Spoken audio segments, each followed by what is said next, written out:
Coming up on Roland Martin Unfiltered for Wednesday, November 28, 2018, Mike Espy lost in Mississippi to Cindy Hyde-Smith. We'll break down what happened. Did black folks turn out in record numbers? We'll also tell you about some sisters who also won critical judicial races there in Mississippi. Speaking of judicial races, in the United States Senate, Thomas Farr, the voter suppressor in chief, also someone who's aligned with white supremacists, moves closer to joining the federal bench. The question is the only black Republican in the Senate, Tim Scott of South Carolina, will he have the courage to vote against Thomas Farr? Also, two CBC members are in the House leadership. Congressman Hakeem Jeffries beat out Congresswoman Barbara Lee to be the head of the Democratic caucus, and also Jim Clyburn, of course, was elected the House whip. We'll also tell you who's going to be the new chair of the Congressional Black Caucus. The case out of Alabama we're still talking about, that is E.J. Bradford Jr., the black man with a gun killed at a mall in Birmingham. Now cops are apologizing to his family. We will explain and talk with Ben Crump, the family attorney, right here on Roland Martin Unfiltered. Also, a former police chief in Florida is sitting his punk ass in jail. Why? For framing black folks. That's right, making things up. Ooh, I can't wait till he's on the yard in the prison. It's time to bring the funk on Roland Martin Unfiltered. Let's go. He's got it. Whatever the biz, he's on it. Whatever it is, he's got the scoop, the fact, the fine. And when it breaks, he's right on time and it's rolling. Best believe he's knowing. Putting it down from sports to news to politics. With entertainment just for kicks, he's rolling. It's on go, y'all. It's Roland Martin, yeah. Rolling with Roland now. He's funk, he's fresh, he's real, the best, you know he's Roland Martin now.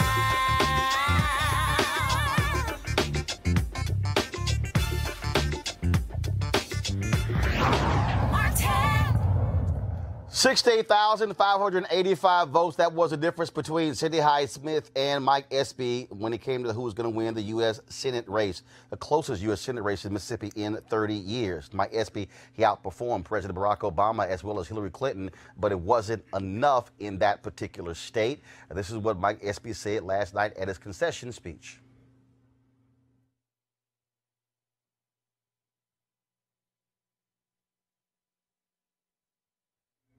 All the young people that got involved and were energized by this campaign, I want to just tell you, continue to believe.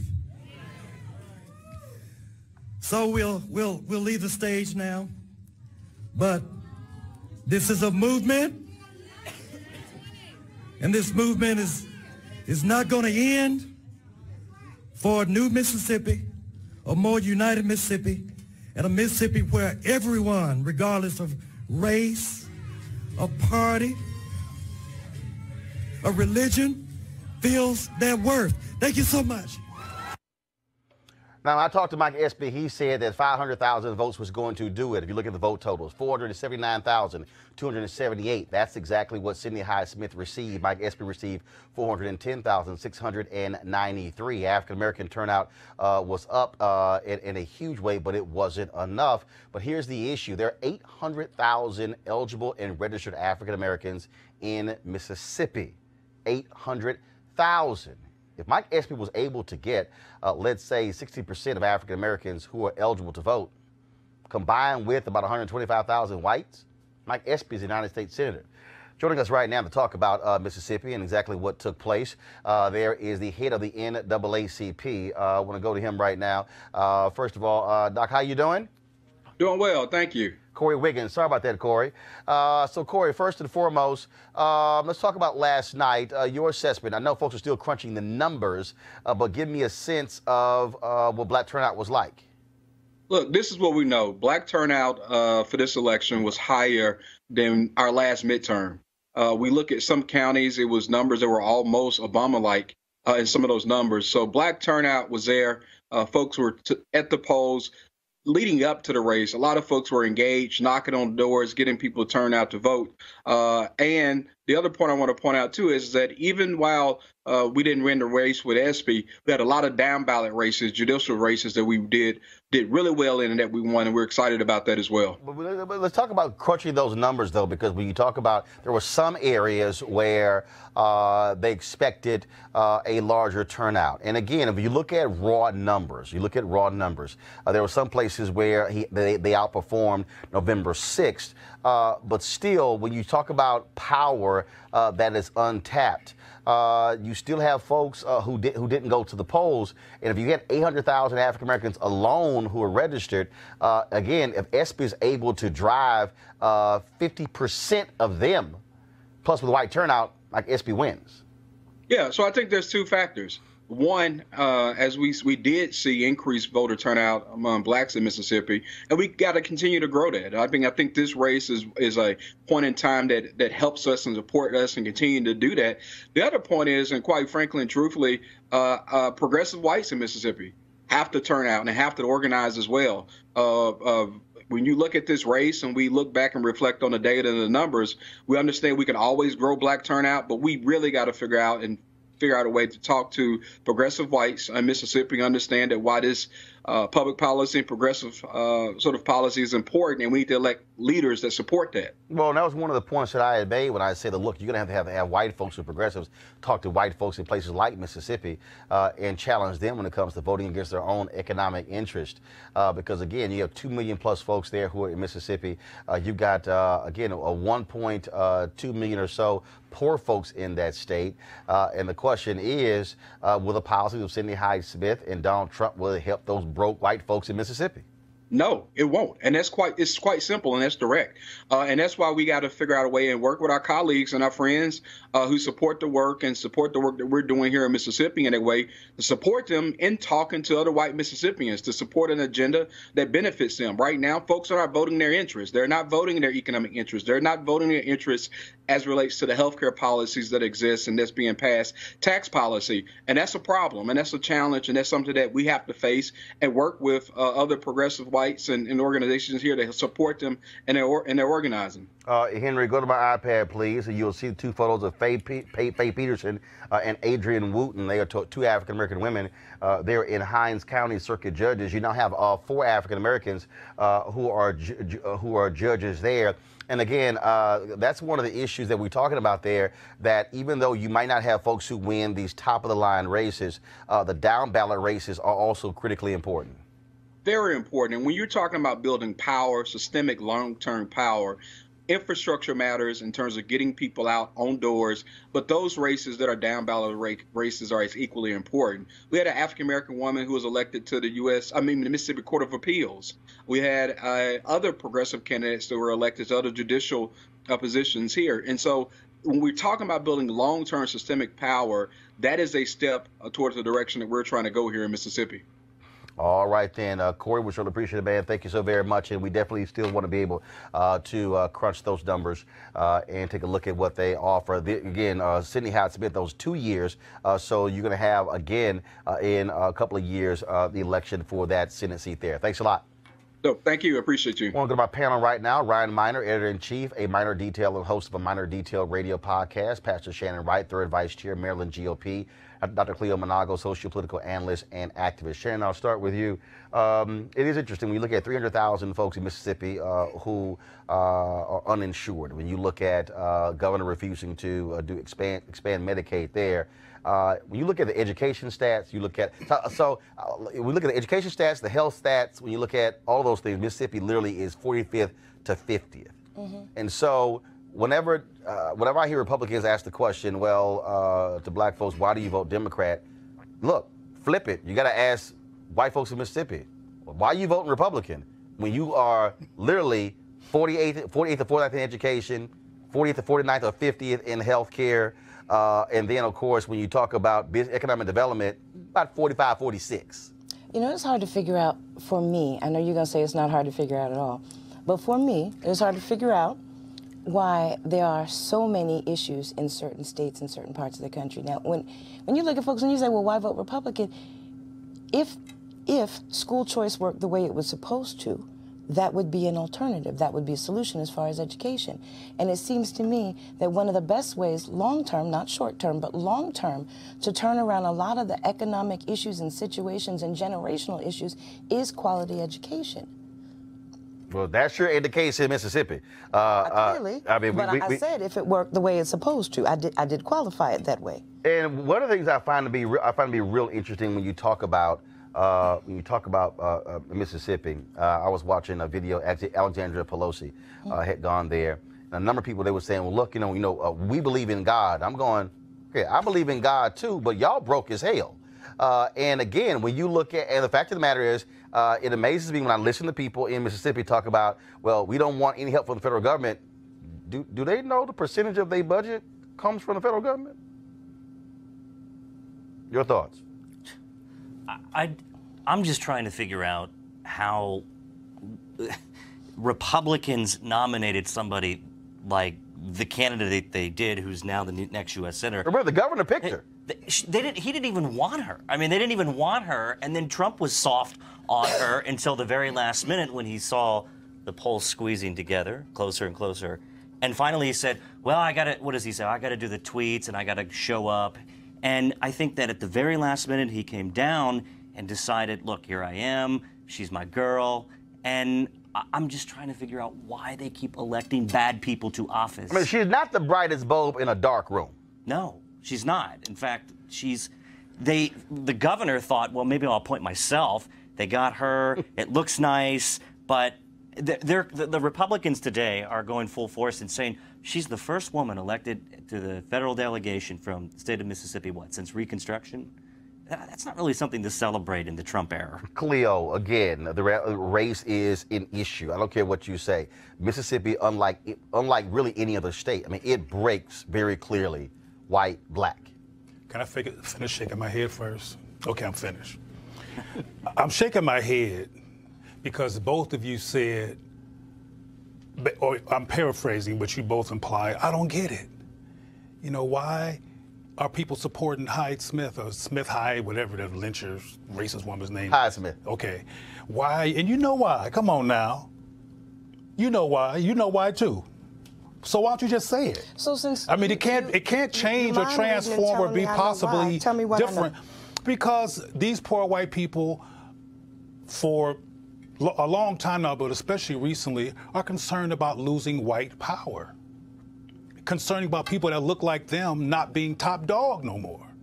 So all this logic about health care and resources, that's logical, and that does make sense. Again, I mean, I know I'm being redundant here because I've said this a million times, but these people are like, look, I'd rather be broke with no teeth, and I mean teeth with an F, because they so broke they can't afford the TH. That I'd rather be broke with no teeth than have to look up again. Obama and Michelle already scared me to death because they made it clear that we're not superior, and we couldn't afford that psychologically. We need to feel superior, dang it, no matter what. If we broke lights out, we need that illusion of superiority symbolically to get up in the morning. So that illusion is strong enough to replace what's not in your wallet? Well, yes. Well, I mean, that's a rhetorical question, right? But see, that's why I said I'm confused, because see, it's not that strong for me. Well, you ain't a white woman. Amen. Amen. Okay. A woman, a man, a cat, a dog, you ain't a white woman.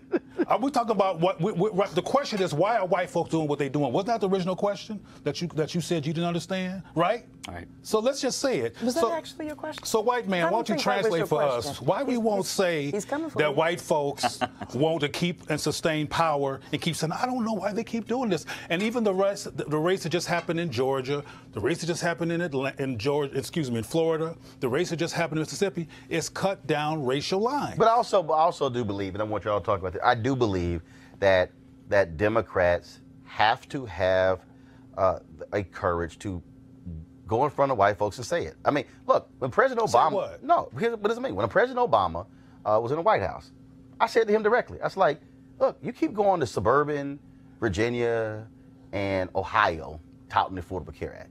No. You need to go to the brokest, reddest, most conservative, sickest part of Mississippi and look them in their eye and say, you know I passed this bill for folks like y'all. But as long as Democrats basically want black folks to do the heavy lifting, well, we can get black turnout. No, there's white folks there who could be able to turn out as well. You have to be willing to actually do that. And so here you got 2020 coming up. Oh, I can't wait to see if Elizabeth Warren, if Bernie Sanders, if Tim Ryan, if he runs, if Mitch Landrieu, if he runs, if they're going to be willing to go in front of conservative, broke white people and speak to them directly about their interests like they would in front of black folks. I'm just curious if they're going to have the, first of all, we know Donald Trump not going to do it. Because in fact, the only black people you see at his rally is like one or two brothers who stumble into his rally who's right behind him, or you got Cuba Zirconia and Cotton who might show up there, but that's about it. But did Obama take your advice? No. So we have to go back into that abstract issue of why. Because here's why. Because in America, first of all, America has been a white nation, period. You can dance around it. And so we, like, perfect example, they would say a group of black pastors met with Trump. But you won't see the headline, a group of white pastors met with Trump. Because in America, anything that has been considered normal and mainstream is really white. And so we have not gotten used to literally saying white people. I mean, if you go on cable news, mainstream, you say white people, they kind of, well, I'm going, why y'all freaking out? It just happened. But we will, no, but it wasn't a big freak, no, we do it. But it was a no. silence, What I'm saying is, what happens is, we can talk very clearly about African Americans, Latinos, which Republicans will call identity politics, but we're reaching the point where white folks, we're going to start using phrases like white folks, white voters, because that is still a block of voters, and people are unwilling to say it, and that's why, Cleo, that's why they're unafraid. They're unafraid to go in front of white people and say, listen up, white people. But they'll happily bring a gospel choir to a room full of black people. Well, but even when Trump mentioned, I'm just mentioning this because you mentioned it, even when Trump met with ministers, he met with confused, black on Thursday, white the rest of the week. No. I agree with ministers. that. But here's my point. My point, though, is how it's framed. Media will say Trump met with a group of black pastors. You will never, ever hear a cable host or a newspaper editor put as a headline, Trump meets with white pastors. Never.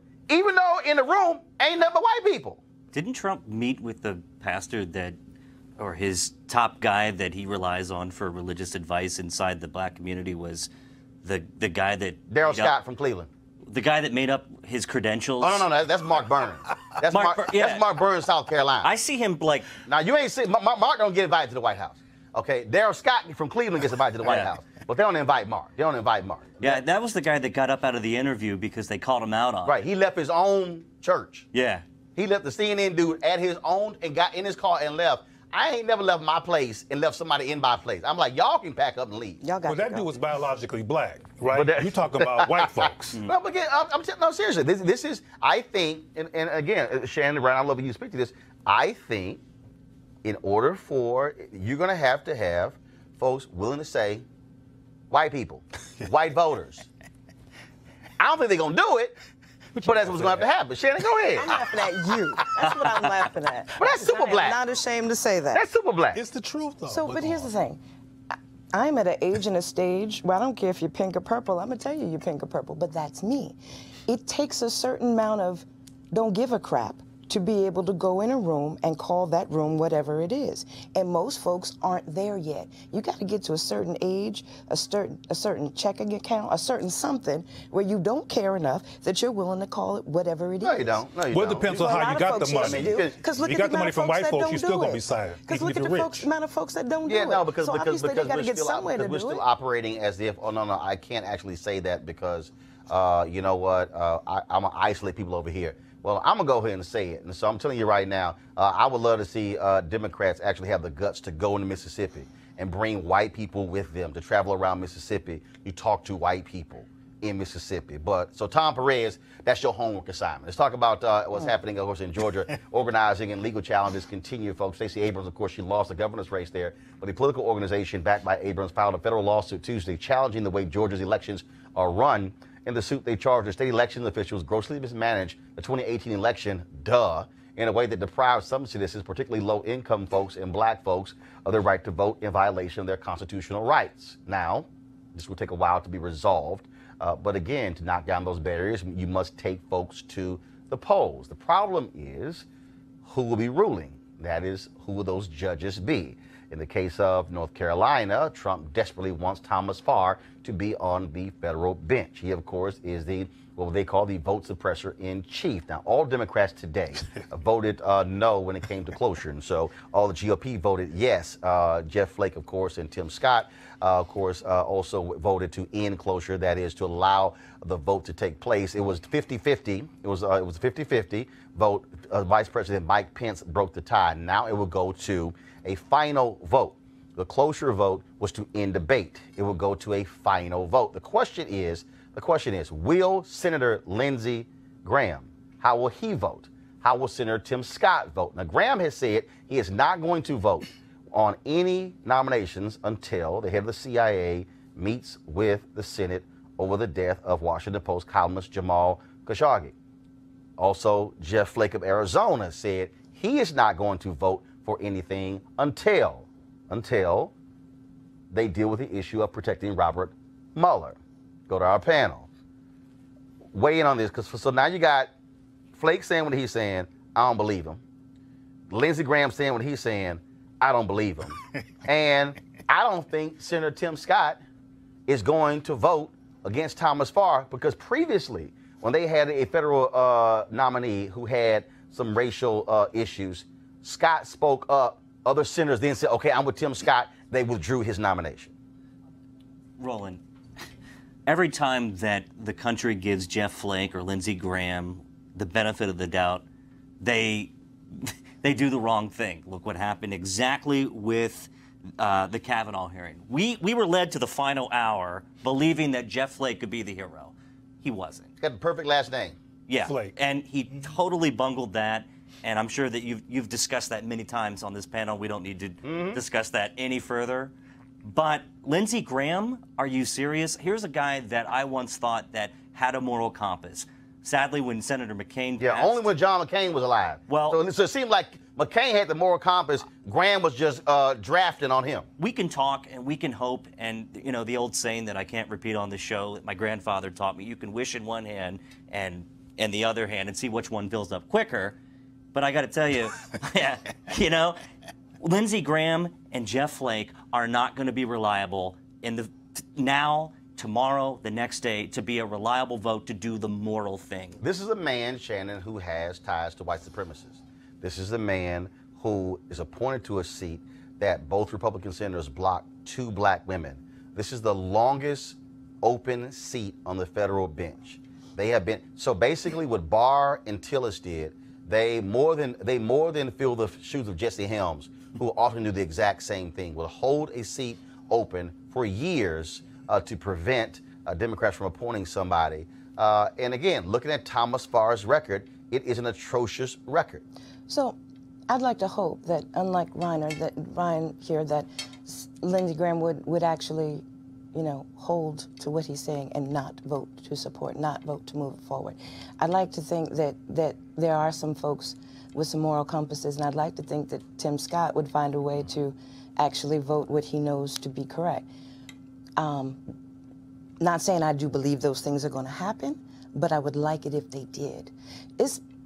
I can't imagine what it must be like to be that one person that folks are looking at you to say, you know you should not support this, but knowing your whole political career is based on going along to get along and having the intestinal fortitude to be able to not do it. Hell, at least you're going to look to Senator Tim Scott, you safe.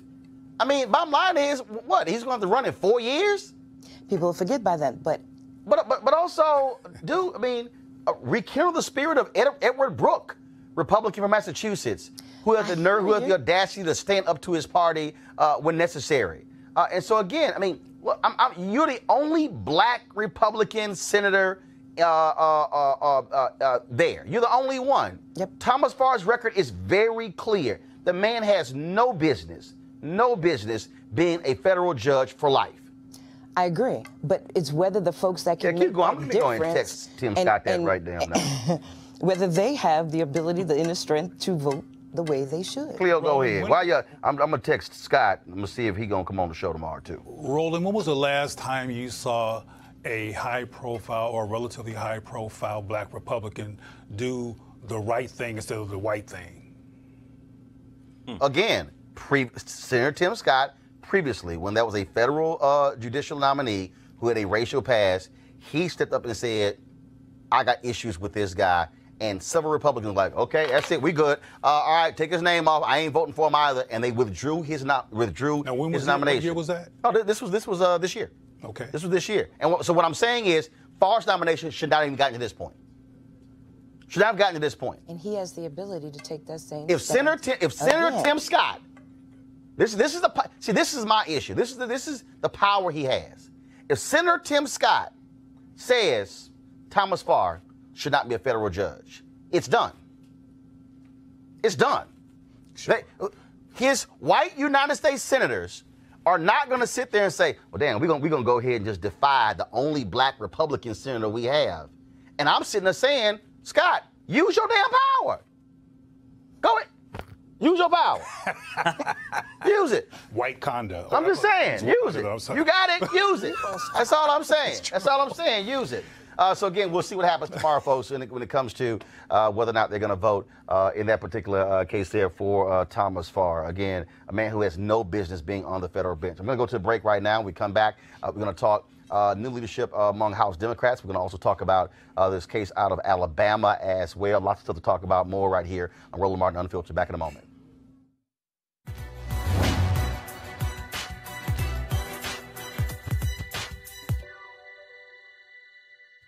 When I look at the future, it's so bright, it burns my eyes. Oprah Winfrey.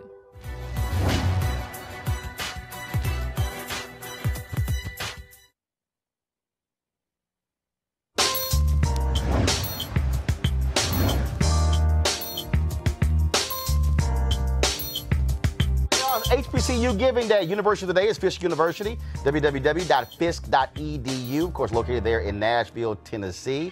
Again, we want you to support your HBCUs, especially all of you graduates. Of course, the famous alumni, the Fisk Jubilee Singers, of course. We know that. Also, Robert Abbott, who founded the Chicago Defender as well. So please support Fisk by going to fisk.edu. All right, let's talk about Democrats, folks. Hakeem Jeffries of New York. He defeated Congresswoman Barbara Lee of California to be the chair of the House Democratic Caucus today.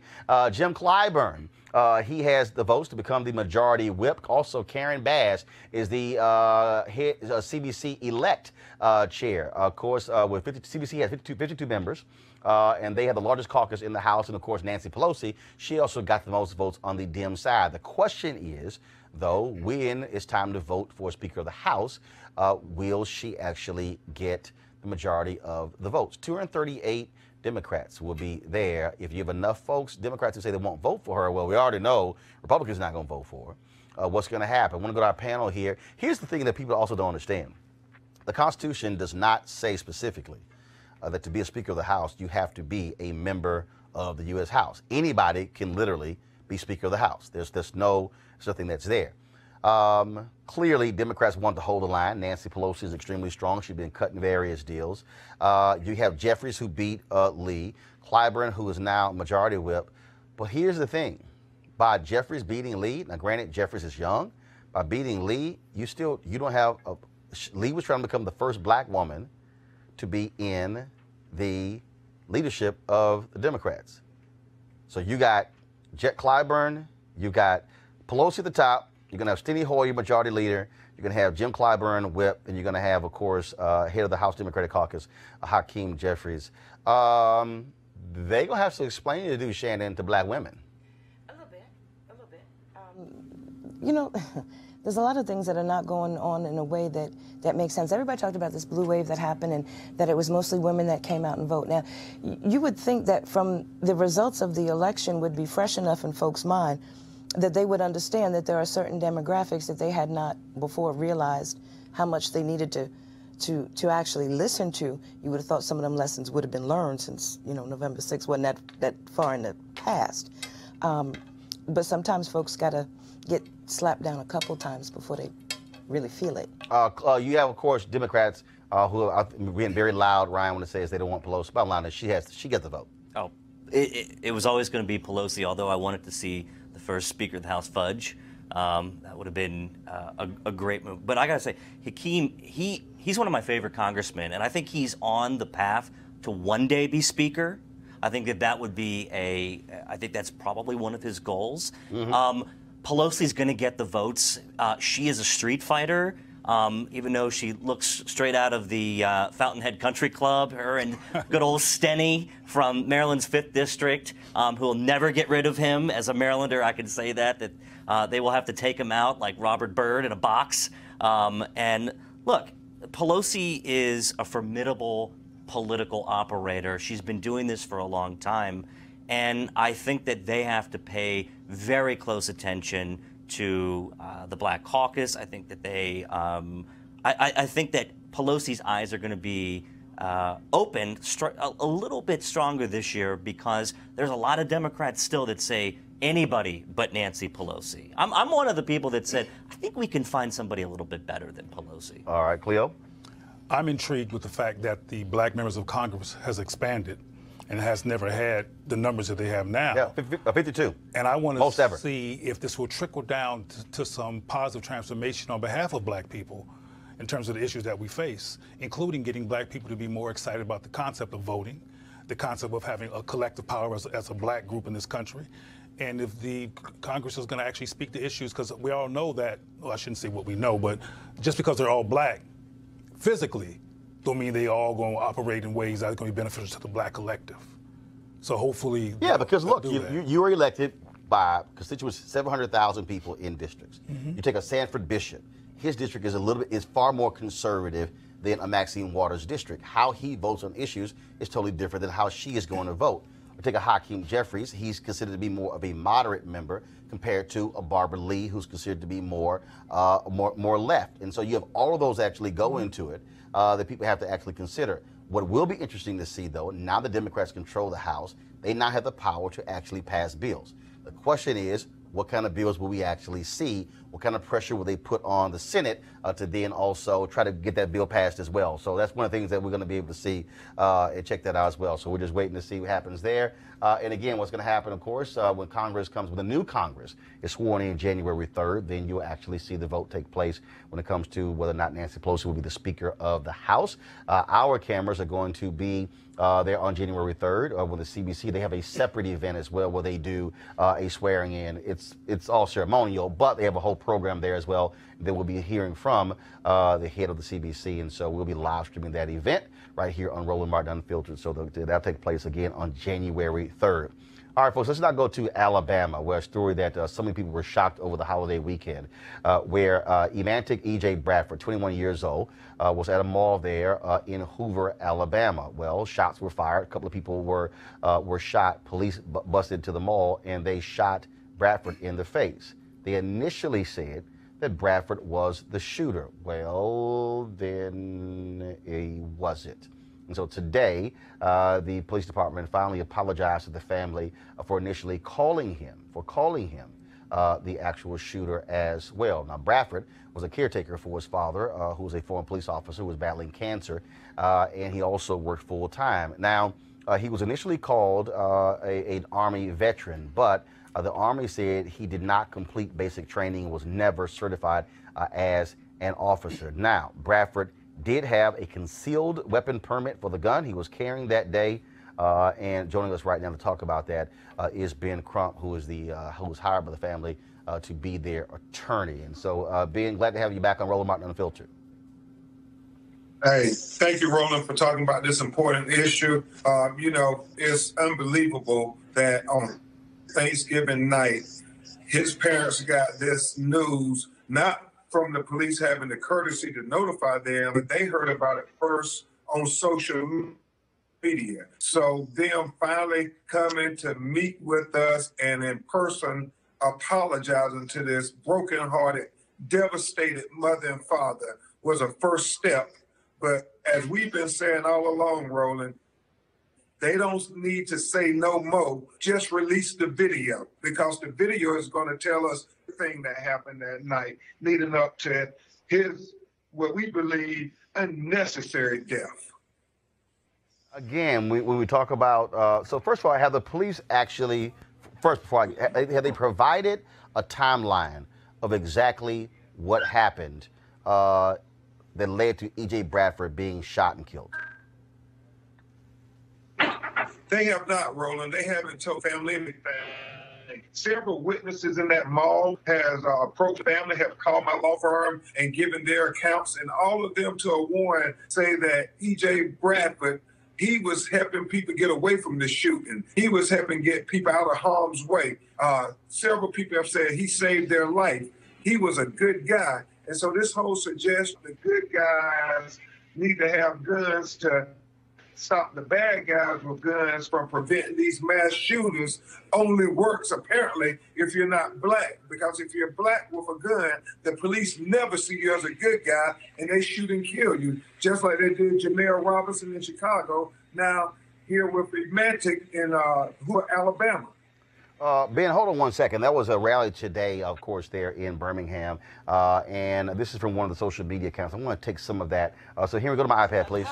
And knock on her door to tell her, to tell my nephew.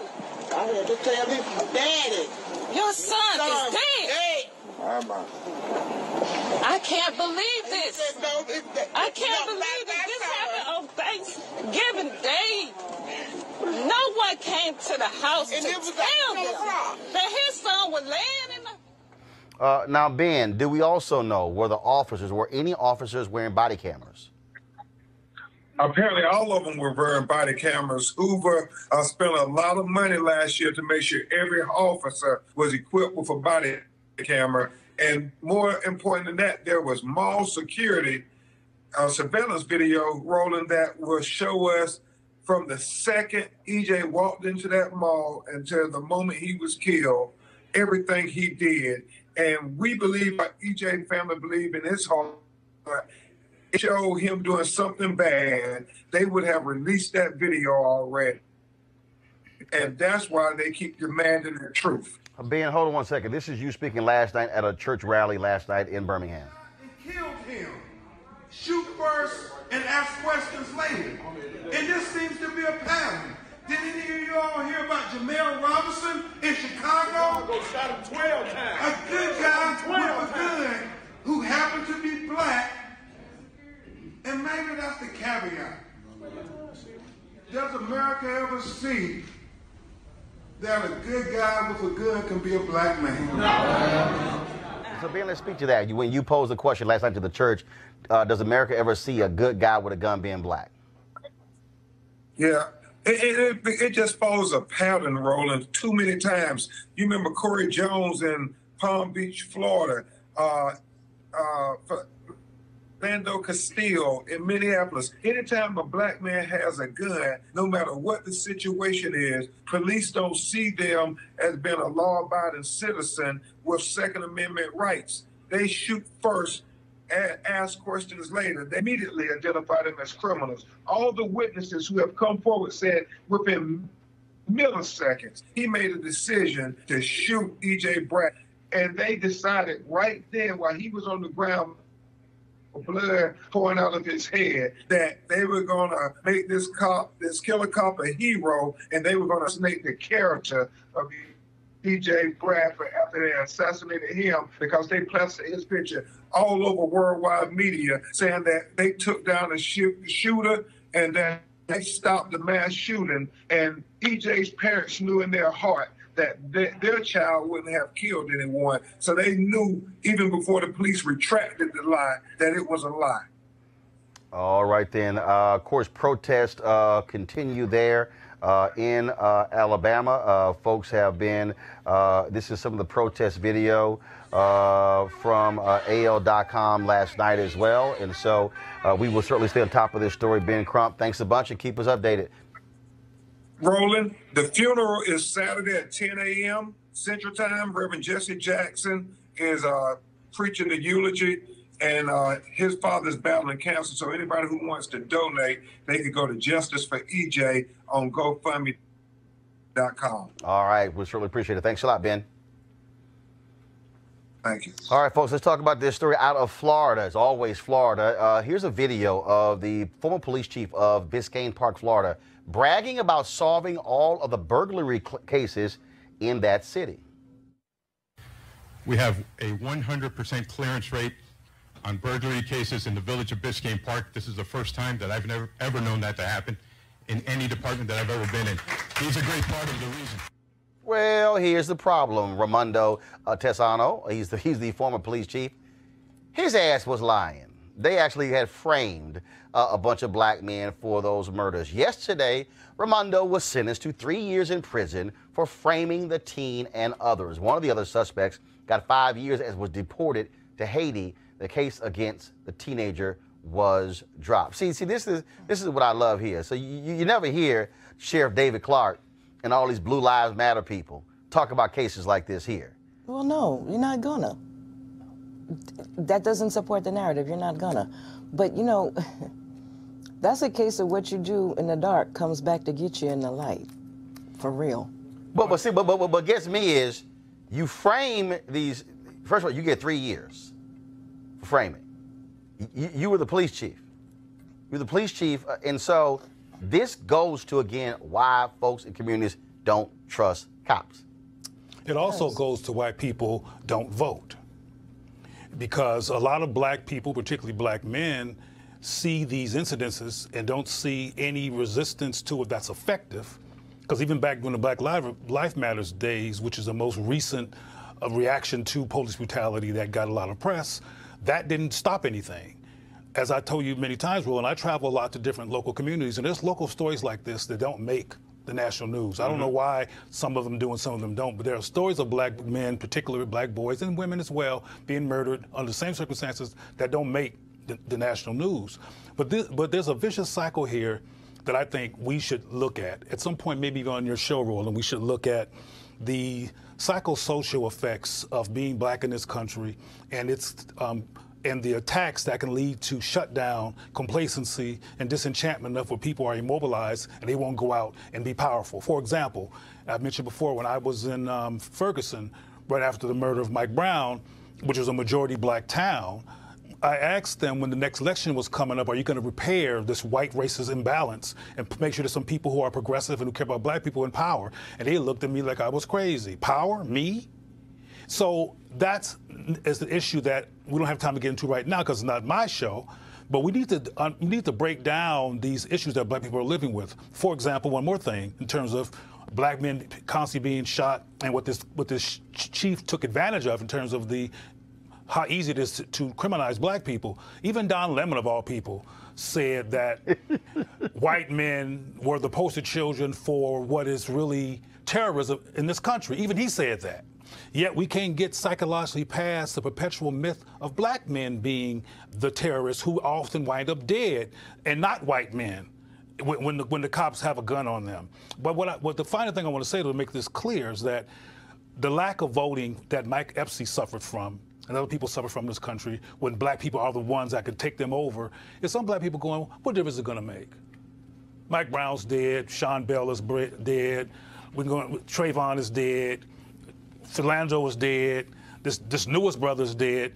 And what is, for example, the Congressional Black Caucus doing about it? Yeah, but here's what I would say to those. This is their perspective. Right, but here's what I would say to those people. First of all, the cases of, like the case here, the case of individuals, all the folks you talked about, those are local cases.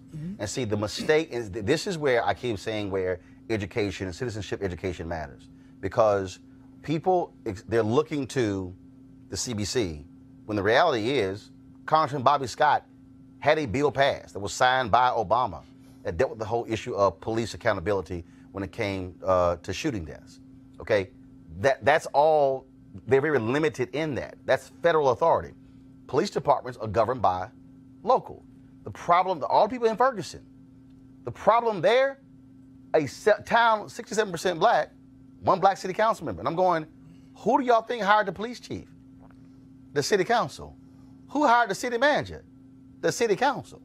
And so the problem is people keep thinking, oh, well, we're going to look here, here, here. No. It's right in front of you, which is why you are now seeing progressive district attorneys being elected all across the country because folks are going, oh, wait a minute, hold up. If I want to do a mass incarceration, that member of Congress can't do a damn thing, but that district attorney is deciding what cases to try and what cases not to try. We discussed the shooting in Milwaukee just yesterday, where the DA said, oh, justified shooting because the man was seen trying to grab a gun. We get to finally see the video. He wasn't even remotely trying to grab a gun. I guarantee you that DA is going to have a target on his back in the next election when it comes to throwing his behind out. And so, so part of the problem is, folks, when you hear the phrase, when you don't know, you don't know. Mm-hmm. Ryan, that to me is an issue here, and not just black folks. There's a whole bunch of white folks, Latinos, not understanding, and I do believe, and this is also where I fault many folks on the national level. A lot of these national shows, they get so caught up in process, they're not actually explaining to people exactly how this country works, how politics works, actually connecting the dots. Let me say that I agree with you, and as a white guy from Western Maryland who grew up with a majority white community, when I got to college, I went up to Pittsburgh, and I went down and where I went with a majority white. And when I got out into the real world, I moved to D.C. shortly after college, and I said, I just went through 4 years of college. I have no idea what the world is about. And I met some people, and they said, let me take you and have a real conversation about race, about politics. You think as a political science major, you know what you're talking about. You can think abstractly. Let me take you into my community. The day after the shooting happened, or with Freddie Gray, I told my wife, I said, I'm going down to Baltimore City. And she said, you're going to Baltimore City. I said, I need to know in my heart. I need to talk to people to understand what the hell's going on. And she said, I came back. I went not just 1 day, 2 days, 3 days. I went to the protest. And I said, I came back more enlightened, understanding, and it changed my entire perspective, because I had no, I still don't know what's going on like I should, as somebody who's informed, inside the black community. And the more that I interact and learn, the more that I can understand these issues. Shannon. So, you know, we're talking about Baltimore, so it goes against some of the narrative you're saying. You've got all black folks mostly running the city. No. It's not going against my narrative. I'm saying the same thing. That even in cities where you have all black folks who might be running something, it's still how informed are people of how these things still work. There are people who, I guarantee you in Baltimore, they run up to the mayor, what do you do about this? Yep. Not even realizing that's a county issue. You've got folks that are uninformed. You've got folks that, you got a whole bunch of issues, especially in cities like Baltimore. You've got folks that are uninformed, and it seems like maybe it's better to keep them that way, because then they might ask the right questions. And folks that are in power don't necessarily want folks to ask the right questions. Which is why I fundamentally believe you've got to have people who are saying, we got to take some stuff over. I do. I get people being angry and frustrated and giving up. I understand that. But if you show me the opposite of you giving up, I'm at least going to make an attempt to try something. And that's why I was glad to see the brother, who's a Ferguson City Council member, run against Bob McCullough to become district attorney. And then he actually wins. Now you got a young brother who is the district attorney in St. Louis County who is making the decisions. And one of his first acts, he said, these 28 cops, I will not consider any cases that come from these corrupt cops. That's one of his first actions. And I would say to those young brothers, that's why you vote, when you're able to see a young brother like that actually win one of those races. One of the things we also talk about, well, of course, is the issue of gerrymandering. And in Wisconsin, guess what? Republicans there trying to do the exact same thing Republicans did in North Carolina. So Scott Walker got beat, a Democratic governor. So what are Republicans in Wisconsin trying to do? Trying to strip the governor of most of his powers. Trying to keep him from fixing voter suppression. Anybody? In Maryland, we're dealing with a case of gerrymandering now, and it wasn't the Democrats that did it. That is not a... No, but I'm asking about this here. Literally, new guy wins, and okay, we're going to strip you the power. Come on. That's called being sore loser. Well, it's called trying to retain power regardless Absolutely. of what's happening in the material Absolutely. world. It's what happened in Florida and in Georgia and in Mississippi, the same dynamic. But one thing you said, Roland, that I really want to talk about is that I agree with you and most of what you said regarding the power of voting, particularly when you have the most power in the local community, can help be the architect of the politics there. I agree with you when you talk about making it intentional to, quote, grab power. Completely agree with that. But I'm also, as a person who works in social services and health and human services on a daily basis, looking at why people say, well, like the several brothers I heard recently say, oh, that ain't my business. That has nothing to do with me. Now, opposed to me just judge them, say, you stupid, you need to go vote, I engage them and go, how could you say that? Right. When this was in Baltimore, by the way. Got it. How can you say this when you're in a majority black city where you are in a position to help govern through election of what occurs here? How can you say that? But again, that's where connecting the dots comes in. And again, the average person is walking around saying, I'm powerless. I can't do anything. My little one vote isn't going to make a difference. But the reality is, and I can walk folks through what happens. Look, I use Mayor Jackson all the time in my speeches. How one person who became mayor, how either had changed the future trajectory of the entire city and the state and generational lines of black people by his election. And again, I think we have to, again, go back to be able to connect those dots as well. And so that's one of the things, of course, we'll be doing Roland Martin Unfiltered. Of course, walking folks through that, getting them to understand. Because the thing I keep saying is the election is one thing. It's after the election. So, perfect example, Mike Espy, he didn't win in Mississippi. Cindy Hyde-Smith is the senator, but she still represents you. And so this is not, well, I can't talk to Cindy Hyde-Smith. No. If you black in Mississippi, give her hell. Oh, yes. Go to her office, make an appointment, and make it perfectly clear to her that you are a constituent. The same thing if a Democrat wins, if an independent wins, a Republican wins, we are still constituents. And so we have to get people to understand we must be showing up at school board meetings, at city council meetings, at county commissioner meetings, state legislature, and Congress as well, because, again, they need to understand that we actually care. Let me get a story right here, folks. Of course, that was a frightening situation in 3rd Ward, Houston, where a threat was called into the campus of Texas Southern University to the Houston Police Department. They then called TSU. TSU cleared the campus, ordered all students off of the campus. My high school, which is right across the street, is Jack Yates High School. That campus was also evacuated. No word on exactly what that threat is, but we certainly hope folks there in 3rd Ward in Houston are safe as a result. All right, folks, that is it for us. I want to thank Ryan, Shannon, and Cleo for being on the show today. Folks, don't forget you can support Roland Martin Unfiltered by going to RolandMartinUnfiltered.com, joining our fan club. I know a lot of y'all appreciate us working the show here. One of the reasons we were late today because I'm working on a series of stories on HBCU professors at Bowie State, Morgan State, and also Virginia State. And nobody else is doing this show like this. No one else is giving you these kind of stories, this kind of news. So we want you to support us by joining our Bring the Funk fan club. Again, RolandMartinUnfiltered.com. Our goal is to get by December 31st, 2,000 of our supporters. Right now, we're at about 990. Actually, I think we're at 1,000 now, so I'll double check that again. And so I will go over the next month just to add 1,000 more folks. So again, if you give 50, 20, 10, I saw people today who gave 100. That's great as well. We certainly appreciate that. So go to RolandMartinUnfiltered.com. If you also want to see, if you miss the beginning of the show, we want you to go to our YouTube channel, youtube.com/Roland S. Martin. Please also subscribe to our channel, and we want you to turn on your live notifications. So every time we go live with our show or when we live stream from somewhere or one of our interviews, you will know immediately what's going on. Okay, folks, I got to go. Hope you have an absolutely great time. Pass the word.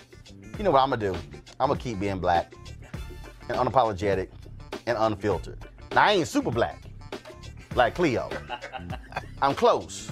That's super black right here. Yeah. That's right. He made Black Panther look weak.